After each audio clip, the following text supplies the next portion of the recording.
Assalamualaikum warahmatullahi wabarakatuh. Marhaban ya Ramadan. Saya Dr. Haji Zaini Abdullah, Gubernur Aceh, mengucapkan selamat menunaikan ibadah puasa Ramadan 1438 Hijriah. Mari kita hidupkan bulan suci Ramadan ini dengan berbagai amal saleh. Mari perkuat persatuan dan kesatuan bangsa demi kesejahteraan masyarakat Aceh.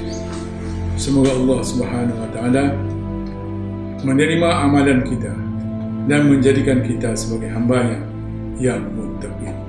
Amin amin ya rabbal alamin. Wassalamualaikum warahmatullahi wabarakatuh.